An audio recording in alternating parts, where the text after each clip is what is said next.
Alors, Hachem, le Zohar ce matin, sponsorisé par la famille Matzliach, le Nishmat, Dina, Rachel, Chantal, Rachel, Bat Dina, Hachem.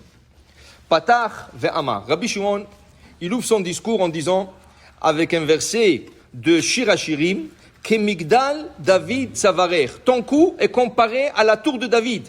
Banoui le talpiot, construit sur le talpiot. Alors, Rabbi Shimon Bar Yochai, il va essayer d'expliquer ce verset. Ton cou est comparé à la tour de David. À Jérusalem, il y a une tour qui s'appelle Migdal David. Ils disent que David Amelech est enterré là-bas. Et les gens vont aller là-bas pour faire le Teilim, pour pèleriner. En vérité, on ne sait pas. On n'est pas sûr si David Amelech est enterré là-bas. Mais, comme ça, ils disent les gens, ils disent là-bas, comme ça, que David Amelech est enterré. Mais non, là-bas, il s'appelle Migdal David, la tour de David. Il dit que Migdal David Savarer. Dit Rabbi Shimon Bar Yochai, regarde, quelle est la partie la plus belle dans le corps? C'est le cou. Tu peux avoir une personne qui est très beau ou une très belle d'apparence, mais s'il a un petit cou, ça gâche tout. Tu comprends? Le cou, c'est une partie. Même dans l'animal, je crois, non? Le cou, tu as le filet mignon, tu as le mer. Alors le cou, c'est quelque chose de très important. Alors il dit, David Amelech, et Shlomo Amelech, il dit, que Migdal David, comme la tour de David, c'est quelque chose de beau. Parce que quand tu vas à Jérusalem et tu vois le Migdal David, c'est beau. C'est le plus haut. C'est une beauté de voir la tour de David. C'est ainsi Jérusalem, Banoui, mais elle est construite le talpiot. Elle est construite talpiot. Qu'est-ce que c'est talpiot? Dit Rabbi Shimon Bar Yochai, talpiot, c'est deux mots combinés ensemble. Talpiot. Comment on dit une bouche en hébreu? P. Comment on dit plusieurs bouches? Piot. Qu'est-ce que c'est tal? C'est méchant tel, une colline ou une tour, dépendamment qu'est-ce que tu veux. Tel, c'est comme une tour ou une colline. Alors il dit comme ça, il y a une colline ou il y a un tour dans le monde, que dans le monde en entier, tout le monde fait face à ce tour. Où ça? C'est Jérusalem. Qui veut dire quoi? Explique Rabbi Shimon Bar Yochai. Regarde, tu es en Amérique du Nord. N'importe où en Amérique du Nord, n'importe quel État, tu veux faire la prière. Où tu dois te diriger? Jérusalem. Pas Est. Non, Jérusalem. Ne dis pas Est. Jérusalem. Okay. Alors par exemple, Canada, c'est Sud-Est. Okay? Dans les États-Unis, c'est l'Est. Alors là où tu es en États-Unis, en Amérique du Nord, tu tournes vers Jérusalem pour faire ta prière. Tu es en Russie. Tu dois tourner à Jérusalem. Où est le Jérusalem par rapport à la Russie? Ouest. Là où tu es dans le monde, on te dit, tu veux faire la prière, tu te retournes en direction de Jérusalem. Alors, qu'est-ce qui arrive? Que tout le bouche de tous les Juifs du monde, ils sont tournés à Jérusalem. Alors, on dit Jérusalem, Tal Piot. C'était une tour où tout le bouche du monde, ça veut dire tout le bouche de tout l'âme Israël, retourne vers cette place. Tu comprends? Tout le monde tourne vers cette place et ils prient vers le même endroit. C'est extraordinaire. Jérusalem, elle ramasse toutes les prières du monde et après ça monte dans le ciel. Ça veut dire de là on comprend. Quand vous allez visiter à Jérusalem, le Kotel, si tu es parti en Israël et tu n'es pas parti au Kotel, tu n'as rien fait. Tu es parti partout en Israël, Yam HaMelach, tu es parti tout. Mais si tu n'es pas parti, dis-moi, c'est la maison d'Akadosh Baruch Hu, tu n'es pas parti au moins une journée, tu n'as pas pris une journée pour aller faire une petite prière là-bas, un petit Tehilim, une petite Mincha, il y a toujours Shachrit, Mincha, Arvit, enchaîne, une après l'autre.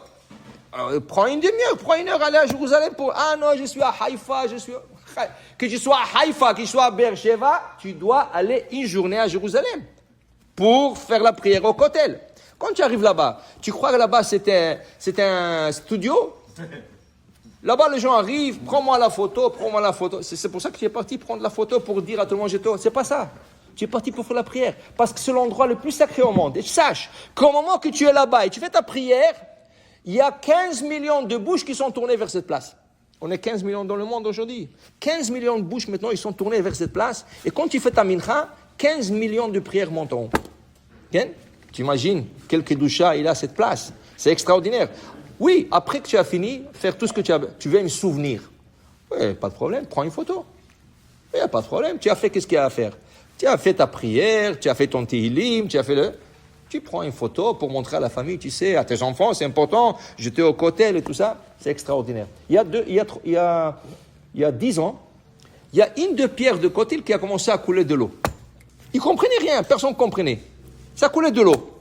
Les gens prenaient des photos et toutes les photos sortaient noires. Même des gens d'ici, je sais qu'il y avait un ici, il a pris des photos, il m'a dit j'ai pris des photos. Il est venu pour voir, tout est noir. Et plein de gens. C'était un miracle. Okay? Alors, pour te dire, c'est pas un studio là-bas, tu prends sur le mur, c'est l'endroit, hein? Je sais pas. Toi, peut-être, toi aussi, tu as fait ça. Alors, pour te dire que tel pilote, c'est un endroit tellement saint que tout le bouche au monde, il se tourne vers cet endroit. C'est un endroit où il y a la tour de David, qui est comparée à une coude d'une personne. Okay? Alors, pour dire que c'est un endroit sacré. Maintenant, regarde. Après 22 ans de séparation entre deux frères dans la Torah, il y avait deux frères qui sont séparés 22 ans. Yosef Hatzadik avec son frère Benjamin, Binyamin. Ils sont frères de la même mère. Parce que Yosef, il avait 11 frères. Okay? Mais rien qu'un des 11 était de la même mère. Le reste était des autres mères. Ils avaient tous le même père, Yaakov. Combien de mères ils avaient? 4. 4 mères.